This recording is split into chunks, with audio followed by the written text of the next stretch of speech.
to discuss how UNESCO and ADB are collaborating on strengthening the network of UNESCO Futures Chairs in Asia and the Pacific. I think we all realized and learned it doesn't help to have just these great meetings and talk, but we need some actions on the ground, and we need to do this through our local partners and local experts and local futures. And I can see Sherman here nodding his head, which is great. I can see Lizanne already here from the Philippines. So with that, I think we want to start and hear from UNESCO first, some opening remarks, and then we'll continue with the session. Dear colleagues at the Asian Development Bank, in UN agencies, and from across the region, it is an honor and a privilege to be able to speak to you today. Thank you for the invitation. Let me begin by stating the obvious.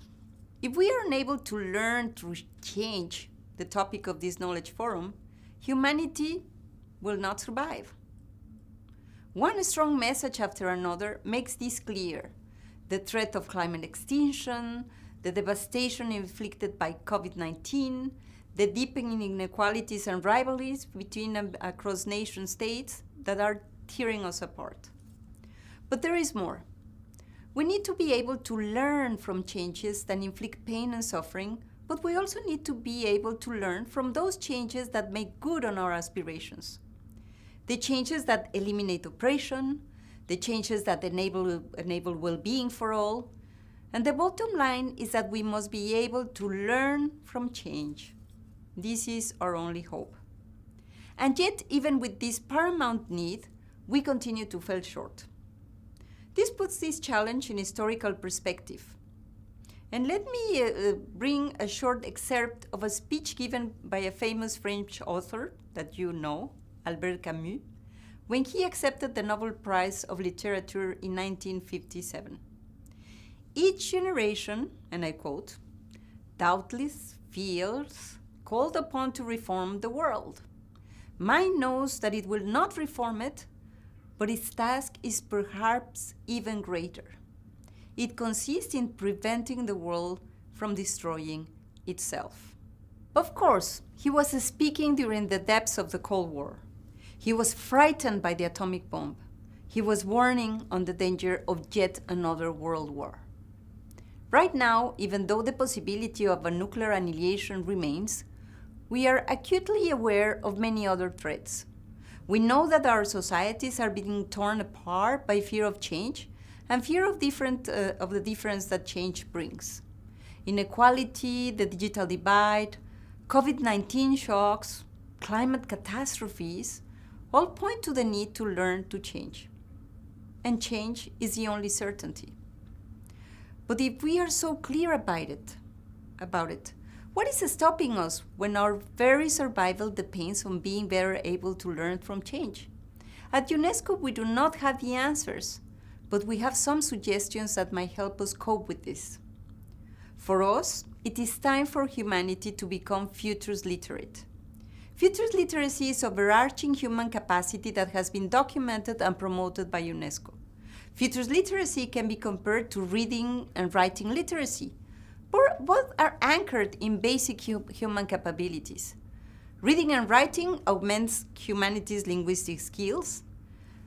On their side, futures literacy augments an equally universal and basic skill, the ability of everyone, even a baby, before they can talk, to anticipate.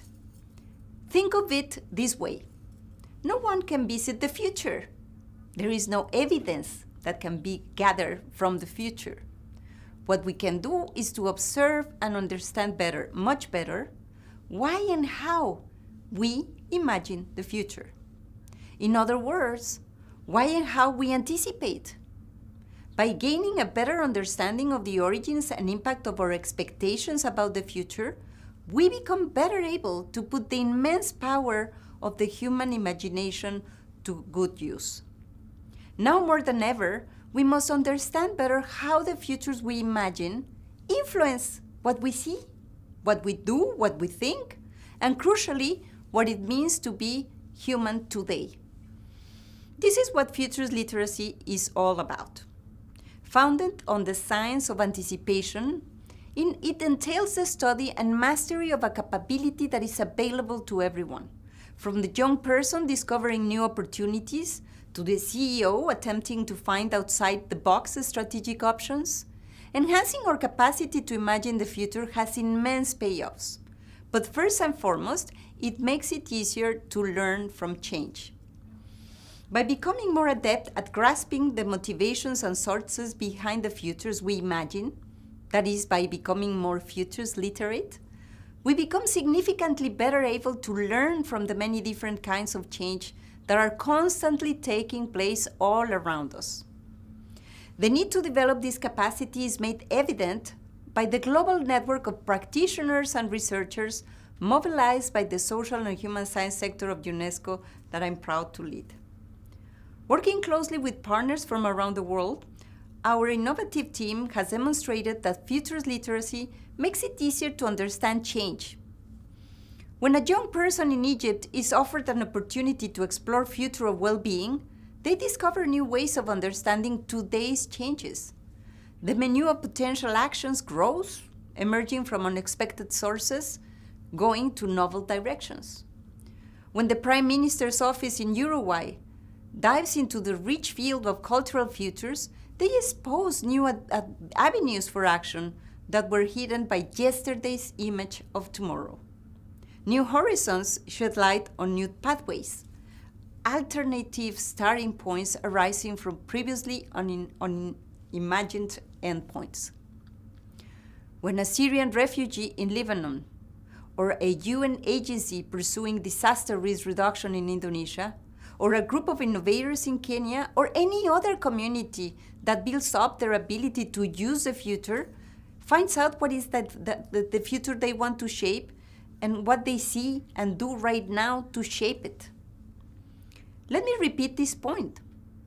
The futures that we are constantly imagining directly, it really influences the way we look at it today and how we can build better tomorrow to address the challenges we're facing. Perception precedes action, and imagined futures have a pervasive impact on what we see and the meaning we give to what we see, including change. With a better understanding of the changes taking place all around us, with a better appreciation of the fact that uncertainty is the only certainty, with a better ability to fabricate our own images of the future, action becomes better informed, choices are made with greater appreciation of the different futures that drive our hopes and fears, expectations, and motivations. All told, futures literacy is a powerful way to improve what we see, learning from change, and what we do, expressing our judgments and values now. And the good news is that future literacy is not some esoteric, technocratic, or elite skill only accessible to the lucky few. No, it's a capability that everyone can improve and acquire. And it can be improved relatively easily. The work we have been doing in the social and human science sector at UNESCO has demonstrated this over and over again. We have run hundreds of rigorously co-designed living laboratories, what we call futures literacy laboratories, that show in every practical and high-impact fashion that anyone and everyone can become more futures literate. Plus, crucially, this is a capability fit for our times. COVID-19 drives home the point that we must change our approach to the future. We have generated too many unintended consequences. Now we have climate change and greater inequality. We have built in too much path dependency that pushes us to defend and entrench past mistakes. We have become too fragile, stuck in the brittle and stagnant patterns of the past. We need to change. We have no choice but to embrace change, to learn from change right now. And this means that we need to become better able to break out of the old boxes, and this is when futures literacy is key. Since it is the future that shapes our boxes, often without us even being aware. So many of our images of tomorrow lock us in to seeing and acting in ways that just extrapolate, one way or another, the past. We must become better able to invent new assumptions, new frames for imagining the future, new analytical tools. We need to use the futures to imagine and help us to really take advantage of change. And this leads me to my conclusion. Given that no one disputes the importance of learning from change, given that futures literacy is a crucial ingredient for becoming better able to learn from change, given that futures literacy is a capacity that can be cultivated by everyone, everywhere, this is why the time has come to ramp up investment in the development and diffusion of futures literacy. That is why we are joining forces with the Asian Development Bank to build a major futures literacy network in the Asian Pacific region. This is why the social and human science sector of UNESCO has been championing the creation of a new network of chairs in futures studies or futures literacy that is growing rapidly, already covering every part of the world, and is expected to involve some 50 universities by 2022. We're really excited about this. And that is why the UN coordination body mandated UNESCO to lead efforts across the UN system to build a community of practice that integrates future literacy into all of its activities. Building the foundations for a capacity-based approach to development going beyond 2030. All of this resonates with the recent efforts by many world leaders, from the Secretary General of the United Nations to the G20, to find ways to reinvent and reinforce crucial global public goods. These are our shared resources like hospitable climate and common rules for harnessing the potential of everything from artificial intelligence to cross-border traveling. The topic of this forum, learning through change, is no accident, I know. We sense the writing on the wall. Our planet is sending us a message. A virus is sending us a message. At the core of my job leading the human and social science sector at UNESCO is the ambition and need to learn from change. This is also at the core of UNESCO's role as a global laboratory of ideas. Please join us in building futures literacy around the world. Please unleash your imagination, because it's the source of both what you see and what do you want to see, and also what you want to imagine to make better choices so we can improve the outcomes using the future. Thank you very much. Welcome, everyone. There you are, John. Yeah, I want good that you take us on. Great. Thanks so much, Suzanne. Hi, everyone. It's a real pleasure to be with you for this session. It's very exciting to see so many friends and colleagues joining. We have a lot to discuss and not a lot of time to do it. I'll just quickly introduce myself. My name is John Sweeney. I'm a senior research fellow at Westminster International University in Tashkent, Uzbekistan, one of the candidate co-chairs for a UNESCO chair in Anticipatory Governance and Sustainable Policy Making, and really excited to have a number of colleagues from across the region on. I wanted to just pick up on a few things that Gabriela had mentioned and then quickly get into our first panel discussion. Really, the idea for this particular session and of course the between ADB and UNESCO out of a question, and the question, of course, is something that Gabriela really put in front of us. How do we begin to change with the change that we see unfolding all around us? So how do we think about new relations and new partnerships, new opportunities to foster learning and unlearning? And specifically, how do we bring that to government? How do we bring that to civil society? How do we find ways of having different conversations about the critical risks and challenges that we all see unfolding around us? And so really the seed of this idea came out of exactly that kind of thinking. What might it look like for a regional network driven by the existing global networks and of course the strong regional and national and local networks of both ADB and UNESCO, and how might the chairs specifically be able to support that? So it's very exciting to have a number of the chairs with us. We've got representatives from Malaysia, Philippines, and Uzbekistan, to be able to talk a little bit about the work that they're doing, their vision for what this network may be able to do, and also what they see as some of the opportunities to enhance the kinds of ways that futures literacy can spread further across the region, and of course to pick up on already the existing work that's being done both by ADB and UNESCO, and to strengthen that work by looking at collaborative opportunities together. So I'm very excited to kick things off by asking the chairs from Malaysia. So we've got Professor Sohail Inayatullah, as well as Professor Zainal Abidin Sanusi from Malaysia, and they just launched their chair yesterday. And so I invite them to take the floor to speak a little about their chair, a little about the work that they're doing, and also a little bit about this opportunity space that they see for an ADB UNESCO network. Thanks, John. Prof. Zainal, do you want to go first, or do you want to let me talk? Let me know. I think you'll go first, Hal. Okay, thanks so much. So I want to go onwards from learning about the future comment.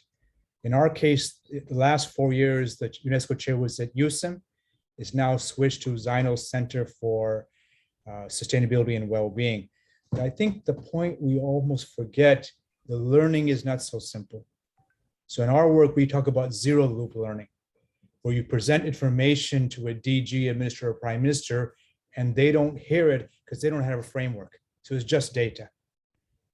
And so I know many mayors I work with, this is fantastic. Will this help me get reelected? So it became quickly clear, even merely giving information about risk or fear doesn't work. So then we try to shift more and more to what's called single loop learning. Here's learning that will help you enhance your competitive ability. We did this with ADB in Kazakhstan. How can Kazakhstan become more competitive globally? So that's the kind of single loop language nations, communities, cities understand. How can they advance? Our challenge, as all of us know, is the nature of the future is changing, sometimes exponentially, sometimes goes backward. The rhythms of change are not predictable. So merely saying, let's just do it, let's be more competitive, futures will optimize your strategy, works in many nations, and it can really stop you. Why? Because there's this notion about the unknown. So we move to double loop learning, as we've been trying to do throughout Asia Pacific Futures Network, hundreds of clients throughout with ADB, with other countries, to say, what don't we know? And that becomes the exciting question. Do we understand AI in terms of gender equity? Do we understand the role of 3D printing in localizing globalization? So by going to what we don't know, we change the discourse, we change the framework, and this scares many decision makers because they don't want to go, I don't want to go into feared worlds, I want certainty. And this becomes the tension that we're seeing in our work throughout the Asia Pacific and globally. So what do we do then? So clearly for us, we had the launch yesterday. It was how do we build better partnerships? And that moves to futures as narrative futures. So narrative futures is not strategic foresight. We use information, so our country is better than your country. Narrative futures is about what's the story we're telling each other so we can go on a partnership. We had a fantastic project with the Pacific Commission, and they said, we will not adopt narratives from the outside world. So as we think about futures, they quickly came up with their own story, which was about a flotilla of vacas, canoes joined. So now this changed the narrative from the normal one, industrial, continental, to the Pacific Ocean itself as a continent. So how do you do it? You find a story in which you can work together with other people. So the narrative futures finds story, uses the future for transformation, but it's not just the others that are transforming. This is the critical part. In terms of Asia, we understand we're part of the solution, we're part of the problem. So we ask leaders, ministers, directors, who are you in this flotilla? So this moves future from something external, they're doing it in development language, we will do this to you, to know we're doing this together. So then the DG said, okay, he's the one that builds the wood. Someone else says, well, they're the navigator. A third person said, well, they like to row. So now suddenly, based on the emerging story about the future, the people in the organization know who they are. This moves away from fear, I don't believe a word you're saying, it's foresight as information dump, to futures as an active component of co-creating moving forward. And it does this through a narrative that makes sense in the local environment. We're very clear, futures is an overall framework, but the local knowledge in each country, each organization sets the framework. Concluding, I got a call from one international organization. We started 5 years ago, but the project died after a year. And it died because they said their metaphor was an old, blind, crippled elephant. They said, we can't get information about the future because we're dying. And now there's the new DG. That person is number 2 in this UN organization, and she remembers futures from 10 years ago. So now she can say, we have to transform the elephant to a story and then be able to read the weak signals of change because we have a better story. A dying elephant cannot brace for tsunamis. A dying elephant can't see weak signals. A dying elephant can't find opportunities. So it's changing the deep culture of us, deep culture of our institutions. And for me, the VACA flotillas, I like it because it means at ADB, UNESCO, the countries, we're finding a story where we find who we are, we partner together with who you are, and we work towards that direction. That direction is not the future. That direction is the emergent story we're creating, which leads us together into unknown worlds.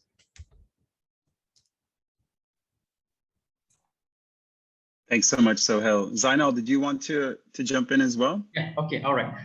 Picking up from there, what happened in IUM is to translate that how is that shift possible? Yeah? What we do is that putting up among the staff or the whole university's members, a whole institution's transformations approach, mean that it starts from the bottom level, even the governance level, up to the board of governance level, with an argument that we've been living so long under the factory style educations. So we want to shift now from the factory style to real options of making it a garden oasis of knowledge and different scenarios as to how we used to. We put up a narrative like between the two, the weird world and the wiser world. The weird world is something that we define westernized, economic centric, industry led, reputations obsessed, referring to ranking, and the D is dehumanizing, meaning that many of the subjects are looking at human capital rather than human being. So we are moving to the wiser model, which is holistic. This is where I get started. So holistic and the sustainability is a main component, because I don't play the slide, John, just to save the time. Yeah, but the word of wiser is to illustrate or to represent the argument of being holistic, being humanistic, based on sustainability. Yeah. So from there, we have practiced, we put this into action. It's not just a rhetorical argument in academics, but we put in actions from Sohail joining us in USM 2005. That was 15 years back. Yeah. And that was enabled USM to be a district university to achieve status Apex University. And Apex University is the #1 university that push for a different kind of future, for a different kind of model. Meaning that university is not based on ranking, university is based on bottom billion, serving the bottom billion. So from there, we move on. I mean, at least based on that 5 model that we figured out, one of them is University in the Garden. So University in the Garden, there is one that's being implemented in USM now. So moving on from that exercise or experience of science Malaysia, I brought the same approach, and together with Sohail as well, into the Ministry of Education Leadership Academy. So what happened is that we call all the deputy vice chancellors and the deans to design the collections of scenarios. So there we move on, but dealing with the 20 universities run by, strong link to the government, it's not easy to have one particular scenarios. But somehow that approach of futures thinking, future scenarios is somehow penetrated the thinking of the university's governance. And finally, to the next stage, John, we bring it up to where we are now. Meaning there's a collections of experience from the 2 institutions, 2 experience before. Now, recently launched, like you said, the chair at IIUM, pushing specifically for sustainability, for sustainability and well-being. And being an Islamic university, we are still using the same argument of we need to have that spirituality, we need to have that sustainability among them, and that is being translated specifically with missions of IIUM is humanizing educations through sustainable development and maqasid Sharia. This is the human universal values, universal purpose of Islamic jurisdictions. So that kind of thing. So what happened is that all the staff members, at least representative different categories, the staff association, the academic association, so they go through the exercise of building the scenarios, the buying in of all the scenarios. So we did the same 5 scenarios, and then we come up with a Sejahtera model of university. So that Sejahtera word is now being the buzzword, is now being the main mantra in that university, which everyone is striving for that. So that's how the experience of how we make the whole institutions transforming towards becoming the kind of university that we want. So that's how, John, as much as I can share to how the actual experience on the ground. Thank you. Thank you so much, Sohail and Zainal. And I think that the takeaways for me are finding the right metaphor, being able to understand how to move forward with that narrative framing, that sense, and then also how to, and a very great example of how to take that to the organization and how to make that something that's part of the institution, and of course something that can help to drive change. We're going to jump now over to colleagues from the Philippines. I'm delighted to have a friend. We worked together many times, Professor Sherman Cruz, and also Dr. Lizan Perante Kalina join us and talk a little bit about their chair and the work that they've been doing, the amazing work that they've been doing, the prolific work that they've been doing. I always see amazing things coming out of the Philippines. So over to you both. We'd love to hear a bit about your chair, a bit about the opportunities you see across the region, and how you think this network may be able to further support futures literacy. Thank you very much, Jan. The Philippine Futures Literacy Initiative started as a series of incubation projects in 2013. You know, the seeds were planted at Northwestern University in 2013. And then as an incubation project, there were several improvisations and experiments, done in terms of design and engagement as far as public institutions and communities are concerned. And then eventually over the years, we would realize that the drivers as far as futures literacy in the country is concerned is primarily driven by two things. One is political access. Second is the socio-civic engagement. So over the years, as we've learned, as several insights emerge in this series of improvisation and experimentation, different concepts and different types of futures and foresight from the Filipino perspective would emerge. Like, for example, the idea of making the future intimate, primarily because Filipinos are sincere. They have this view of that. Faith is a critical and crucial element of decision making. We're a Catholic country, and then of course Filipino people are pretty kind of emotional. And in this series of workshop, we would see our participants, emitting some sort of tears of joy every time they realize that a potential possible alternative future is possible. Then the issue was, how might we be able to institutionalize this? So, and then as it would evolve and grow, the national government would pick up, the idea of a futures thinking. And this is where the Development Academy of the Philippines would come in, particularly the Senate Committee on SDGs, Innovations and Futures Thinking. And of course, under the leadership of Dean Lizan Perante Kalina, amplify, the voice of futures thinking and foresight in the country. That will be later on explained by Dean Lizan. But then for the UNESCO chair in the Philippines at Northwestern University, there are several priorities that we have in mind. One is to link, futures literacy in the context of anticipatory governance and regenerative cities, with a particular focus on achieving the Sustainable Development Goals. How might we be able to do that? So we've been doing it in the last 2 to 3 years, from initiating anticipatory governance laboratories and action learning workshops, continually experimenting and designing and, imagining ways by which we can improve the process of our futures literacy courses and short programs in research, agenda, and the City Futures Workshop, and of course, which is something that we cannot ignore, no, networking by organizing and supporting country initiatives, and particularly the regional futures literacy events. So the audience that we have engaged with over the years includes city leaders, policymakers, civil society actors, public administration, students and professors, and other stakeholders. And then the learning is that we realized at the Philippine Futures Thinking Society is that there is an emerging approach of foresight that we began to introduce and realize in terms of the narrative and the approach, which is the Hiraya foresight approach, meaning it is praxis driven. You know, it is an action learning knowledge based approach to foresight, which is the intent really is to enable, you know, the fruits of our imaginations and actions and dreams to inform public policy in a societal approach.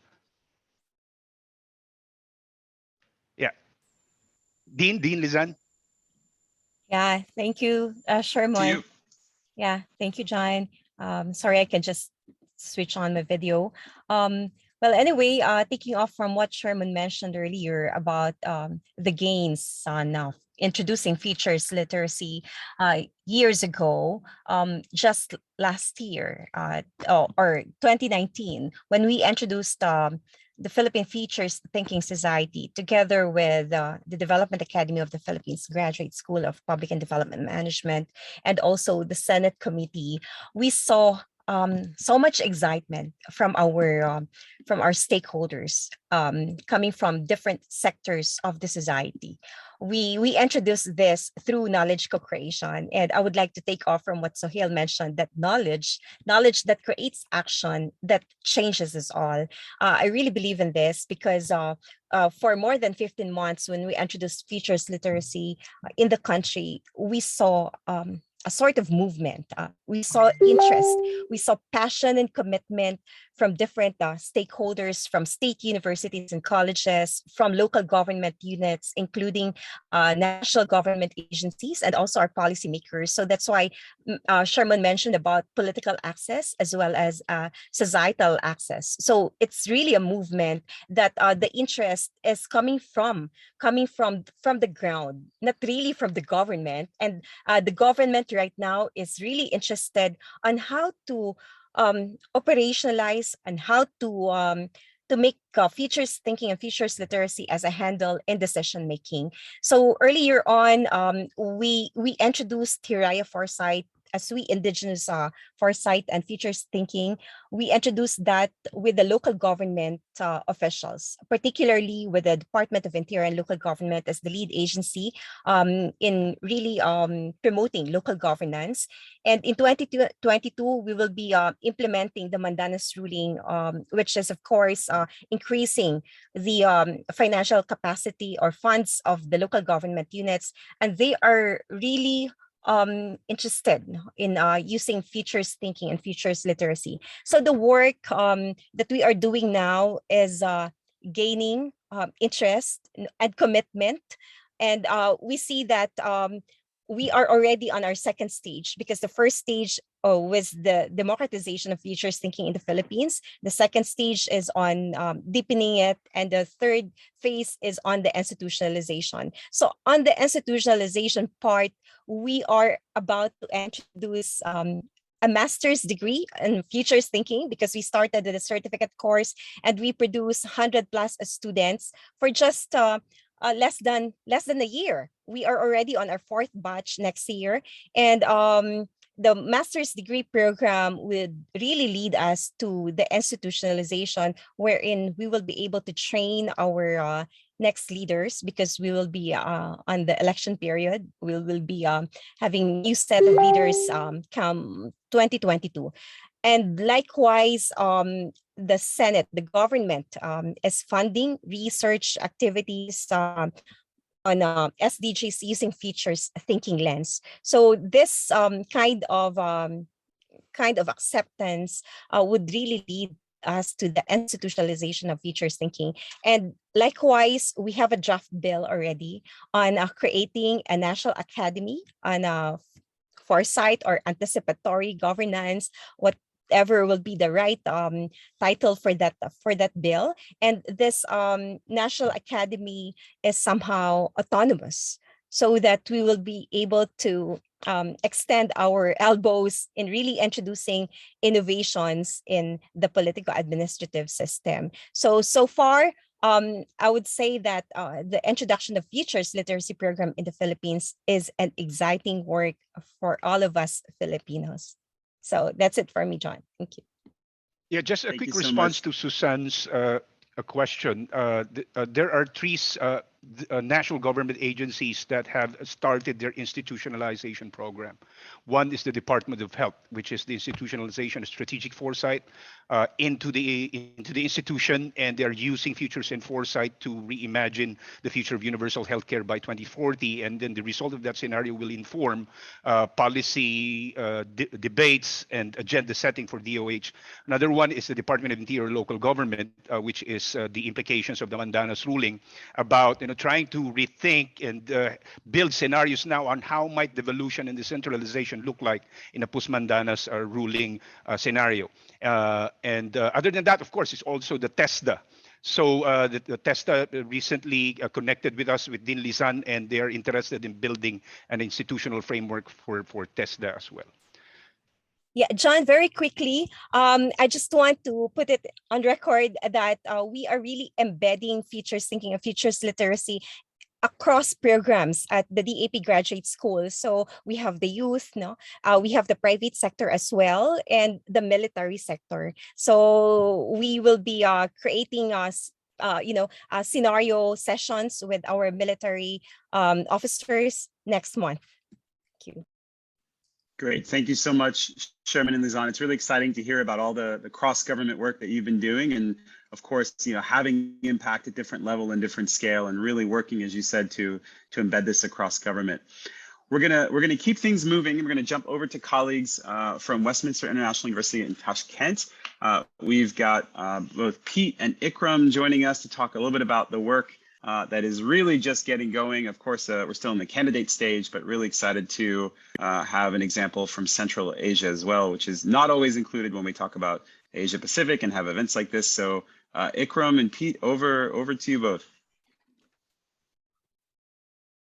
Okay, I'll start for a little bit, make some comments.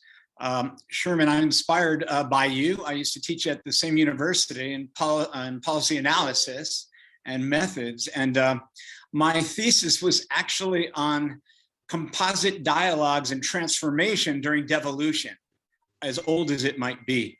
Let me share a couple things, just 3 points. I feel like we're a strong generation behind the Philippines and what's just emerging in Uzbekistan. There's some convergence here. The notion we're taking is, again, anticipatory governance, but I think the context is very different. Since the fall of the Soviet Union, Central Asia is still spinning in this post-Soviet centralized planning mode. And that makes using futures literacy and futures work here quite challenging, while there's many opportunities. Why here in Uzbekistan? Again, the context is compelling, and there's movement in democratic, social, and economic reforms. Not even movement, not even what you would call study progress on all fronts, but definitely some reforms that cannot be changed. In the context of that, we believe there's hunger for new ideas, hunger for new approaches. Again, things move so fast on the policy dimension that we don't know if there's any deep thought, undergoing some of these activities. Regarding futures work, there's a question of, well, who does this here? We've had some inroads in government into ministries of finance and Ministry of Economic Development. These are sort of what you might call gateway ministries that affect a lot of other work going on. And that's been through some emerging partnerships with some ADB staffers, which again have the futures work in their tool belt, UNDP, which again has had experience with this in past. OECD, and obviously interacting with the Futures Literacy team in Paris. And we have a new UNESCO head in the country who is very switched on to Futures Literacy and is quite familiar with the work from when he was stationed in Paris. Also, we have the convergence of John becoming a senior research fellow at the university. So there's a small cadre and we're building momentum. So I think that's good. One of the, I want to say, mantras that comes up, I think, in government especially is, well, show me first.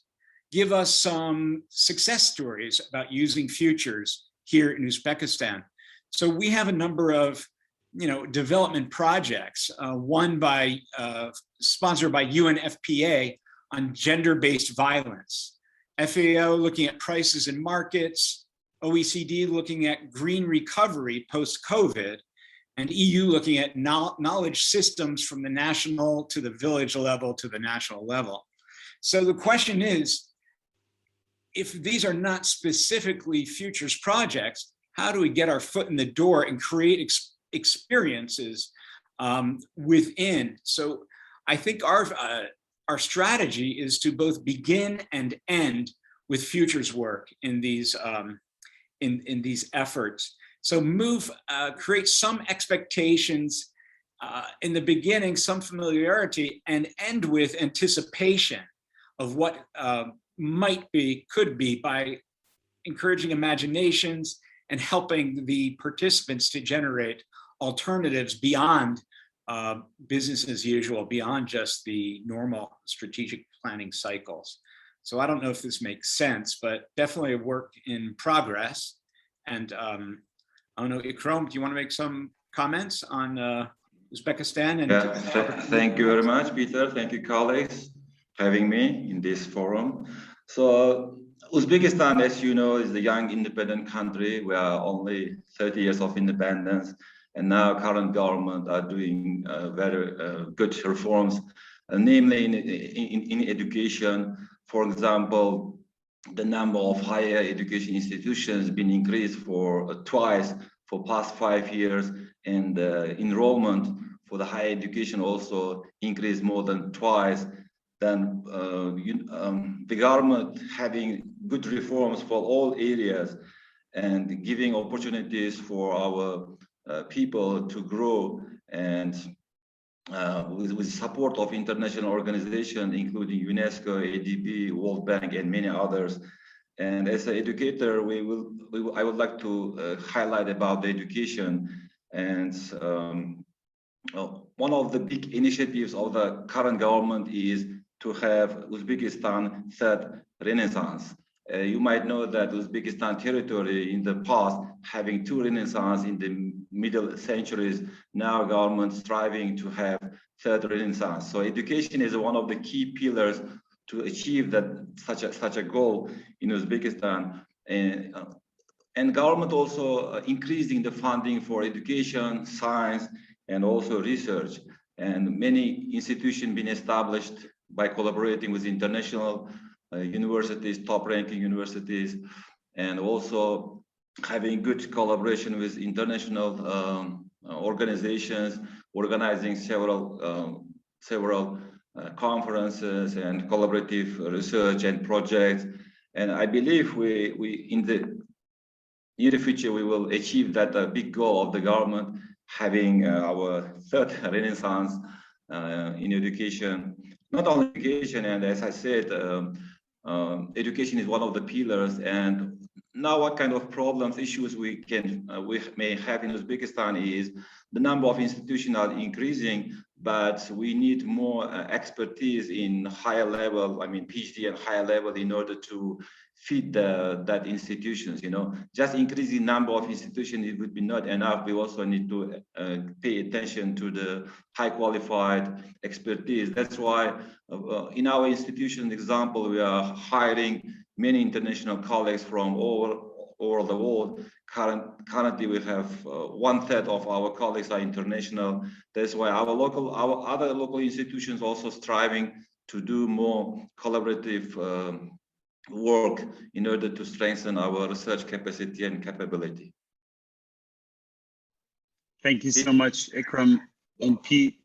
Really exciting to hear from. Thank you. Let me just jump in with two observations there. What's really okay, just 1 minute, and then we have to move on. Please go ahead.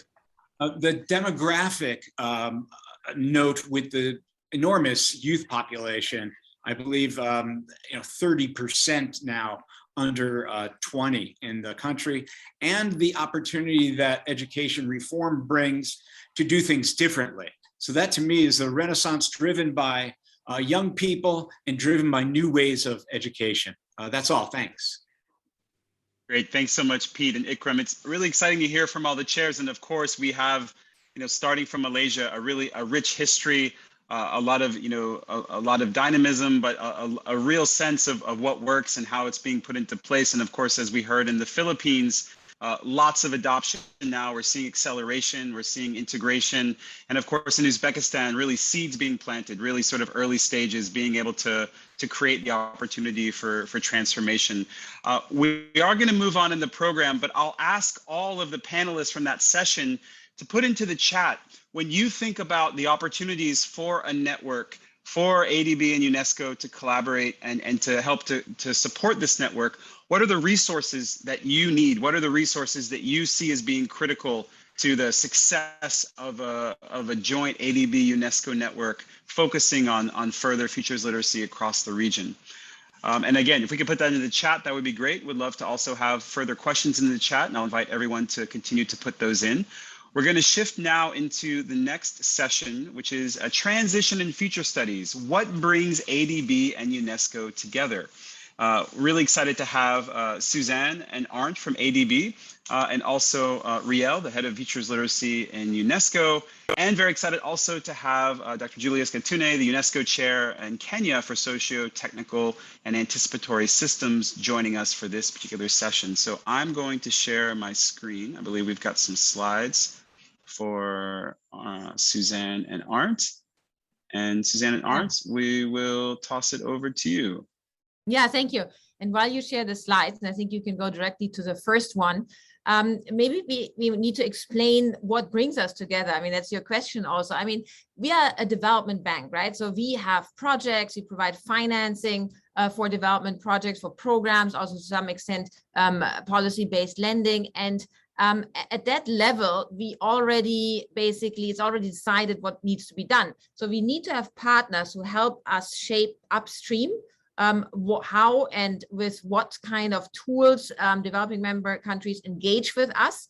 And for that, we realized that we really need to build local strength and local networks like the ones in Uzbekistan, Philippines, and what we heard in Malaysia, because only then can we ensure future thinking and foresight is actually institutionalized throughout civil service and throughout various organizations. I think what we all struggle with is many people are very fascinated with future thinking and foresight, but then they question, well, how does it really lead into action? What is now happening differently? And so we started this work, and there is a report available, Future Thinking in Asia and the Pacific. We have engaged with Mongolia, Kazakhstan, Armenia, People's Republic of China, Cambodia, Philippines, also in Indonesia. Again, we see lots of interest, especially among the younger civil service staff members. But again, then the issue, how do I translate this now into policy? How do I translate it into my projects? And that's something we want to work together. And I think another important point is that we are also actually training our staff inside in ADB. We have leadership training programs which include future thinking and foresight. We have workshops with our country offices, and we have certification training. Also, we're doing this with Sohail and Adam, which we're rolling out throughout the organization so that we also change our own mindset. I think yesterday, if you listen to our panel, there was a bit of criticism from Mr. Ban Ki-moon, who said even development organizations often look at the quick wins and not necessarily at the long game. And I think that's what we really want to change. We want to be the partner in the long game. I'm handing over to Anne to share some sector-specific work we are currently doing. And yeah, we are looking forward to engaging with the chairs and strengthening this network and creating a regional resource for future thinking and foresight, and of course linking it with research about what works and what doesn't. Well, thank you, Suzanne, and I'm going to take you a little bit deeper into what ADB has done with one of the sector groups. Can you go to the next slide, please? And this is an unusual suspect. It's our transport sector. Now you have to think about ADB as a bank that's been around for a couple of decades, and it has built a lot of the infrastructure that we enjoy in Asia and the Pacific, including many roads, many railways. Lots of that infrastructure has made great impact. But in the future, it's not about building country roads anymore. It's about much more than just construction of infrastructure. We all know that, but there is trends that are impacting on the transport sector that take us way beyond the physical. AI, some of the transformations that are going on with population that make us think about how we can use existing infrastructure differently, and so on and so forth. So an obvious candidate within the bank to think differently about the future. The transport sector not only volunteered to go first, they basically took the initiative and said, we want to do a future study. We want to look at trends of what's driving change. We want to look at what the impact on our sector might be. And we want to define, at least begin to define regionally, what types of futures we might be looking for. We would then also derive some principles on how we can get there, and finally evolve some strategies on what would be baseline visions, what would be progressive visions, and what would be truly transformational in the transport sector. Next, please.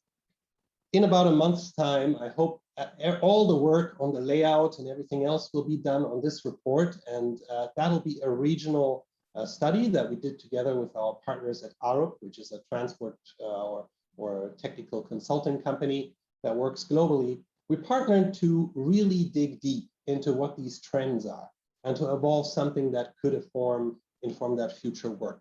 And I'm very excited about this because, next slide, what we've been saying from the beginning is that, yes, we can think about these trends regionally, we can think about all these things ahead, we can think strategically, but then we need to somehow root it again into context, into what happens at country level, and what happens at institutional level.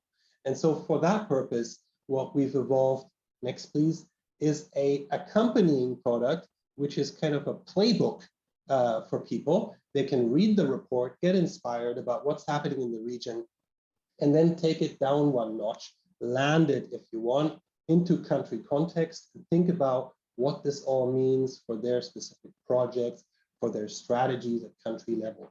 We've produced the playbook, we are producing trend cards, and with that, hopefully we'll really chew on this material. One of the things that's in the pipeline is a phase 2. We've called this a preliminary study because we acknowledge that this doesn't tell people much about how they might be thinking about their concrete context. We want to go to that country context into projects.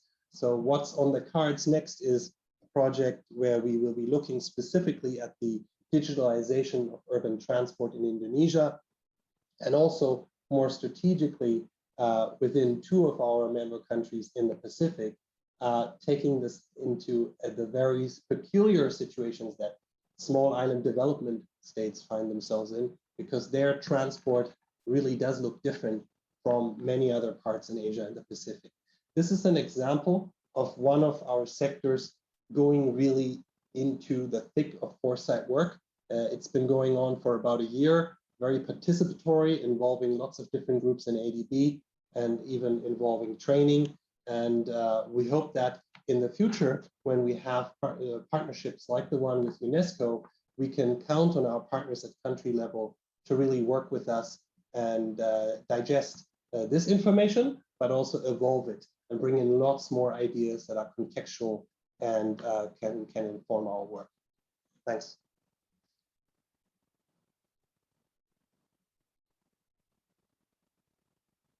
Great, thanks so much, Suzanne and Art. We're gonna shift now over to Riel. Riel, I've got your slides queued up and I can navigate for you. So Great. when you're ready, the floor is yours. Just head to the next one. So thank you very much, everybody. Very pleased to be here. let's think about this, diversifying why and how people imagine the future. I had a conversation with an architect the other day, and he said to me, well, the first thing I do is I interview people about the building that they want. What is it they want? How do they want to, put together their home, let's say, or their warehouse or their office space? And then the second thing he said is, I really want to think about how the building is ended up going to be repurposed after a certain period of time, because after all, it's concrete, it's going to last a long time, it's going to be repurposed. And I said, look, when people come to talk to you and express their interest in a building in a particular way, have they ever lived in a house, in the case of Paris, we're talking, where they didn't have already a kitchen, a living room, a dining room, a bedroom, a bathroom, set up in a particular way? Did they ever go to an office that was, really very different from just, getting into the reception, then finding a space? On what grounds could people imagine things differently? What would give them the inspiration to be able to imagine a different way of living and organizing their lives and thinking about how to deploy all that concrete that will be around for centuries? And when it comes to repurposing, how do you imagine what that highway, that dam, the big infrastructure project is going to serve, what purpose it will serve, like the pyramids in Giza as a tourist attraction 100, 1,000 years later? And this is where diversifying how we imagine the future, and you can go to the last one, it needs, I think, to be taken into account. And this is the idea here of being able to realize that the images of the future we have, a living room, a dining room, a job, an office, are ways that our imaginations get constrained, that we don't really have the capacity, because we don't exercise it, to bring the kind of practical impact of letting go of the past into what we see in the present. And I think that this is really kind of a very on the ground, but also quite a democratizing component. And it's also something that helps to, I think, address the issue which has been central.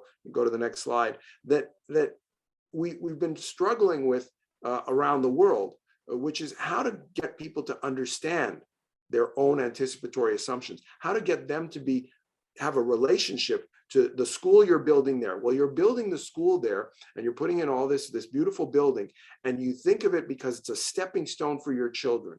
And where did that idea come from? What model of historical and human development is based on putting children inside 4 walls in concrete for 12 years? Where exactly did that come from, and why are we perpetuating that? You can go to the next one. So the idea here is to be able to reveal people's anticipatory assumptions. That's a cyclotron. Those are invisible aspects of the atomic world around us. And the idea here is to be able to find ways for everybody to be able to dig into the historical, but also the current ways in which they imagine the future. Next slide.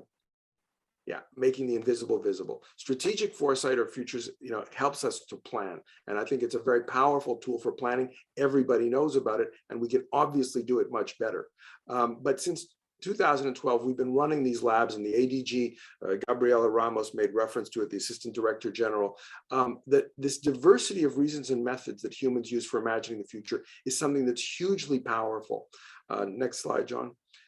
It's something that we've seen has resonance all around the world. And now these futures literacy labs, which have taken place in every continent, and working with institutions like the Asian Development Bank and like the UNESCO Chairs in the Asia Pacific region, allows us to drill down and actually find the resource that opens up the imagination, and that does something that everybody sees as obvious, but is not so easy to do, which is you can't describe the world today on the basis of a dictionary from 10 years ago. We all know that. And you can't describe the world 10 years from now on the basis of the dictionary from today. What's going to happen in between? We're going to invent new words. Entirely new conditions are going to come up, COVID-19. And the question becomes how agile we are, how capable we are at improvising, not just planning. And this is, I think, what is resonating in this map that you see. And I think we can go to the last slide, John. which is just to say all these incredible chairs that are coming at our anticipatory capabilities as humans from so many different directions, because our anticipatory universe is so rich. And by diving into this really rich universe and putting it to use in the context of work that the ADB does that's so central, that all the development banks do that is so central to humanity's well-being, to be able to bring that to bear from within the organizations and outside the organizations, I think is one of the major challenges that we face, and is particularly relevant given what we understand about climate change, given what we understand from the COVID-19 pandemic, that we need to be able to be in much greater harmony with the natural world around us, that we need to be much more modest and humble in some ways, but we need to also be, I think, in a position to feel that we own, that this is something, these are futures that matter to us. They're not futures coming from outside and from somebody else. So I'll stop there. Thank you. Great, thanks so much, Riel. I'll invite Julius. Julius, if you would like to share slides, you're welcome to share screen. And we would love to hear a bit about your perspective and experience doing the work of the chair in Kenya. Okay, thank you. I don't have a slide to share. Basically, I'll be talking about what we are doing in terms of the Futures Chair here in Kenya as part of the global network of Futures Chair. So our chair, my chair here is based at the Dedan Kimathi University of Technology. This is a technology university based in central Kenya. And we are really looking at socio-technical systems, how to, there are three things that we really want to do. First of all, is support policy processes, policy making. And in this regard, we have done a number of things. We have supported Africa Development Bank in thinking about the future of work.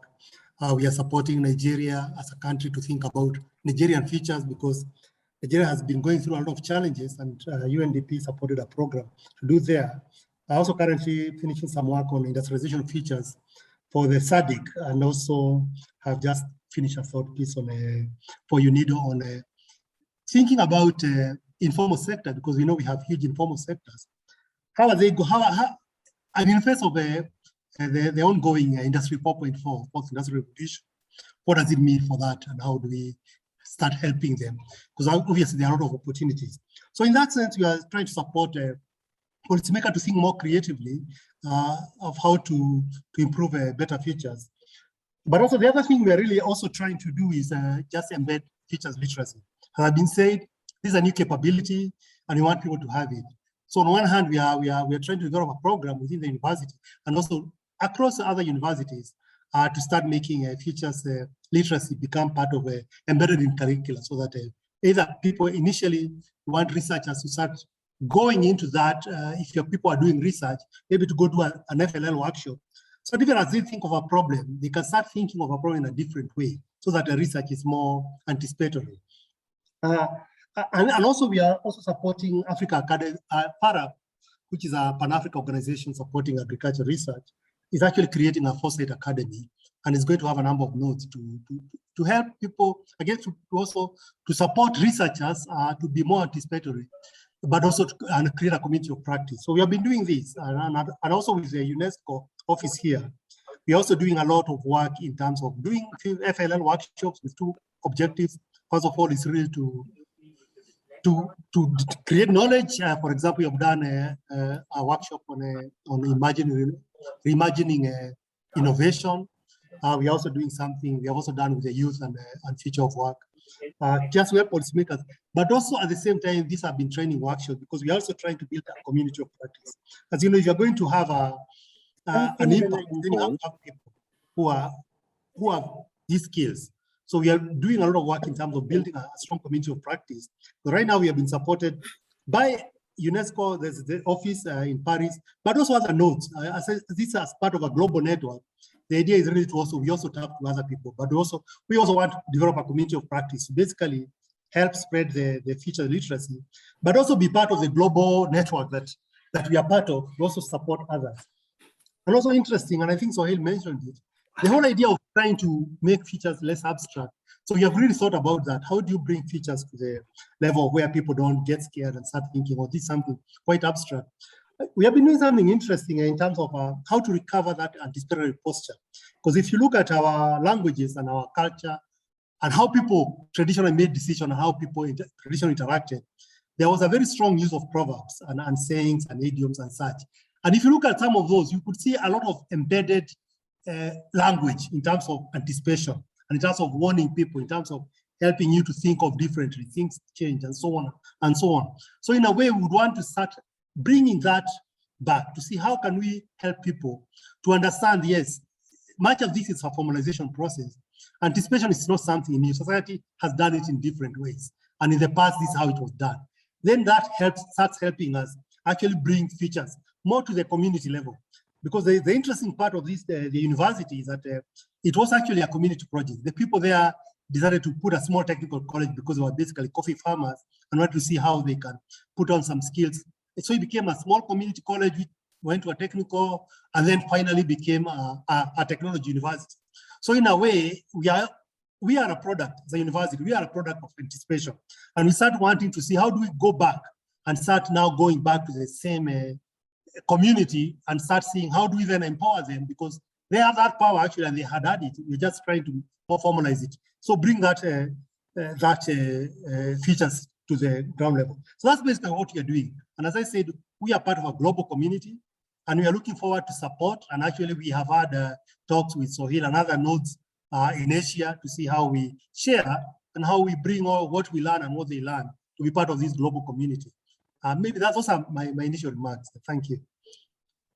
Great, thank you so much, Julius. To hear you and Riel, of course, it's a reminder that we're discussing the opportunities of a regional network, but of course there's a global network, and of course to tap on ADB's international network as well, and to be able to leverage all of those relationships and to bring those to bear on spreading and enhancing the ways with which people use the future and futures literacy across the region.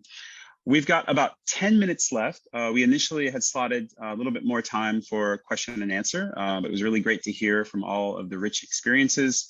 So I wanted to go back to a few things that were mentioned. There was questions around locating the futures literacy component, or thinking about how you might bring this to organizations. Is it internal? Is it external? And we heard a bit about sort of a more ecosystem approach. We've discussed a bit about gender and looking at critical issues specifically across the region, how to further explore different topics and issues. But I wanted to really open this up back to the question of sort of what might it take to further enhance the work of this network, of course, and think about how to really launch this. And we had some responses as well from the chairs. So I would invite further reflections from Riel, certainly from Suzanne, or from any of the chairs as well, to be able to give us a little bit more on what you think really are then the critical next steps. What do you think needs to start if we take the perspective of what do we start doing on Monday to really bring this to life?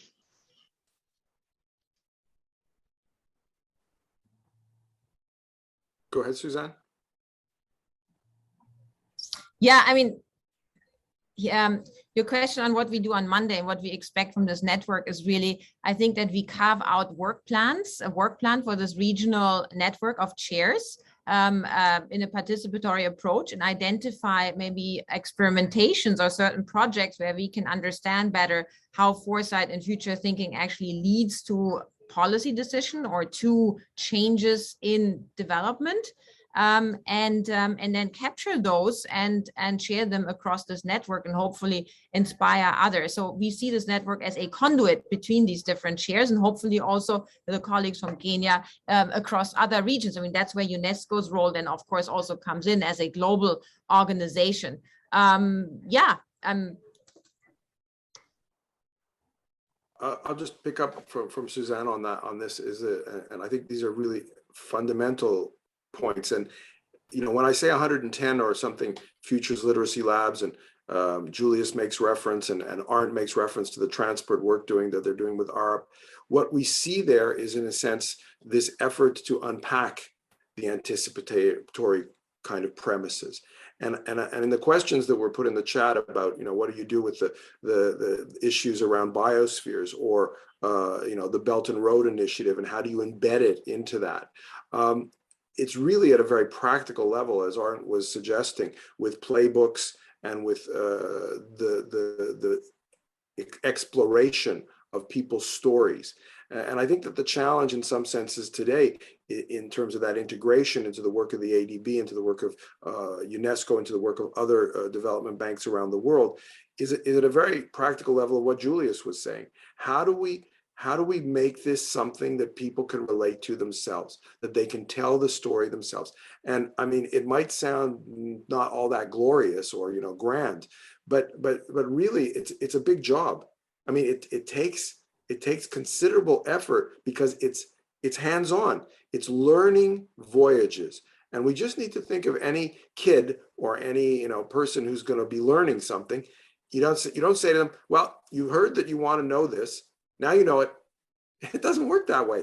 You have to take the time and make the investment and collaborate. And as Julius was saying, the cultural, the linguistic, the metaphors, the myths, as Sohail has made so clear throughout all of his work, is that the way in which our hopes and our fears get articulated is something that requires deep levels of respect and accompaniment and collaborative thinking, collective intelligence. So I think we have a huge agenda at a concrete level of putting this into place together.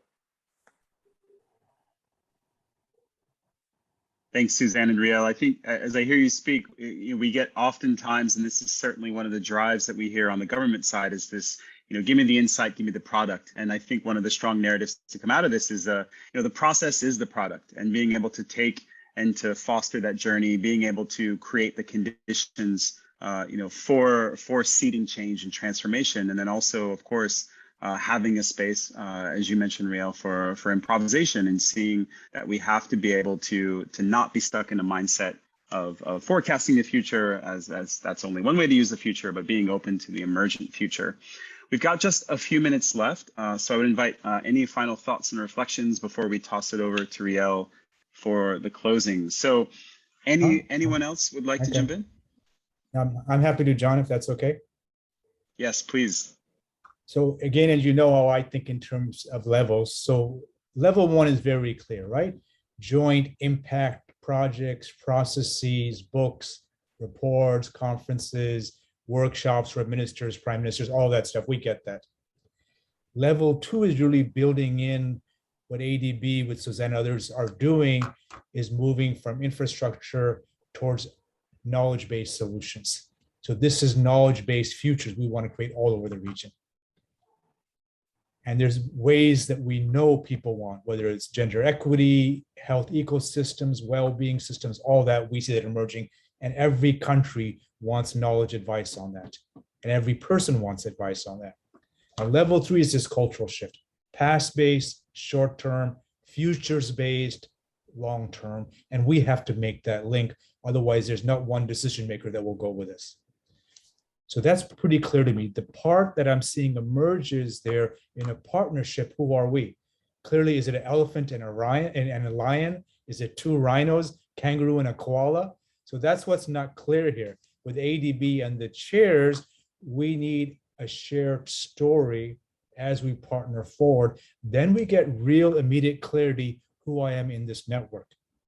So task one is, to me, always the meta task. And every client, whether it's a 5-year-old or an 80-year-old, they all want to know the same thing. What's my meta story? Once we get that, the rest is really let the engineers and accountants figure it out, and then develop, as Suzanne is trying to do, empirical evaluation.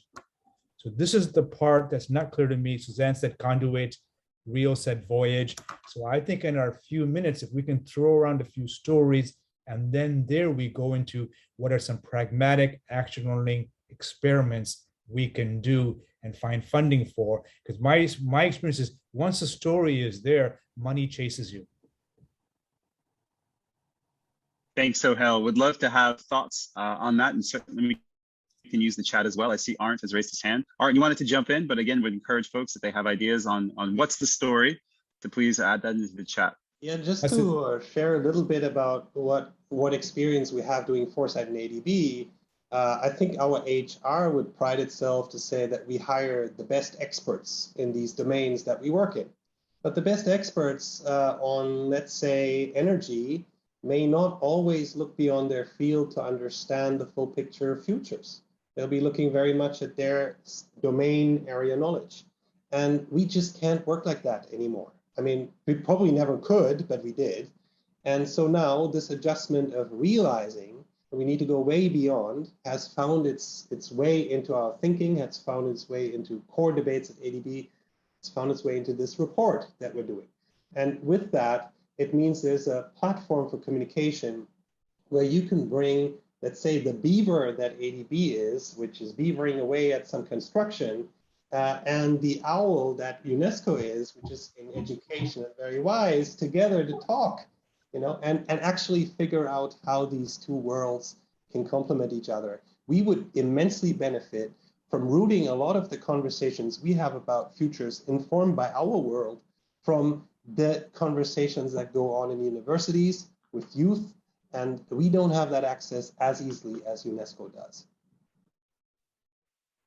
Okay, so I see the metaphors, the stories rolling in. We've got the beaver, we've got the owl, I see a butterfly.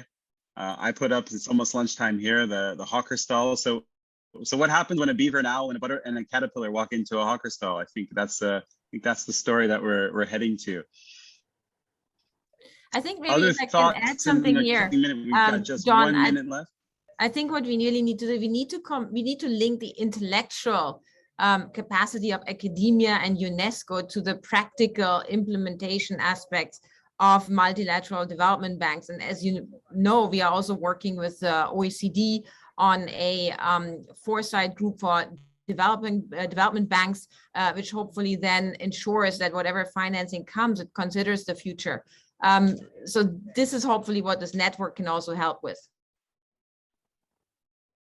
Yeah, so we've got the owl and the beaver fostering the intelligence and the wisdom needed to be able to create the new story, the Futures Feast in Asia, where all are welcome.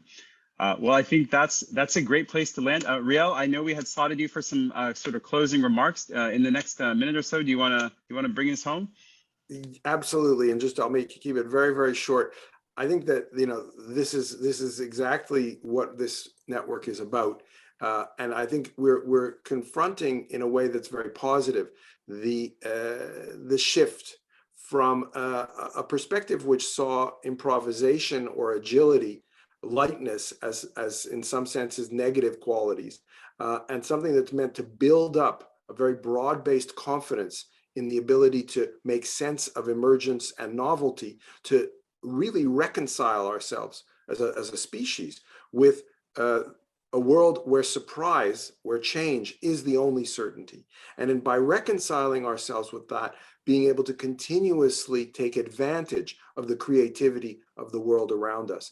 And I think that this multidisciplinary, but also, and I would say, I wouldn't be so frightened about the confusion and the messiness. This is going to be messy. We're experimenting. We're testing things. There's going to be failures. It's precisely because this is not just planning and not just ex ante results that are known in advance, that we're doing this. We're walking the talk of being futures literate. So I'm really excited by all of this and very grateful, as I think everybody is. So thank you. Thanks so much, Riel. And thanks to everyone. Really excited to see the messiness that emerges from the owl and the beaver's collaboration and creating a space and futures feast for all. So we're going to wrap this session. But again, want to thank everyone for joining, for your contributions, for your engagement. And really excited to have you join us on this journey as we help to create this new story. We've thrown up a poll here, so we would love to have your feedback on the session. And again, want to thank all the participants, all the panelists, and really excited to have everyone commit to enhancing and spreading, strengthening futures literacy across the region. So thanks so much, everyone. Thanks for joining us. Please stick around, enjoy the rest of the forum, and yeah, have a great time. Thank you, John. Thank you, everybody. Sohail, Suzanne, Art, Julius. Bye-bye. Thanks, everyone. Thank you. Thank you, everyone. Bye.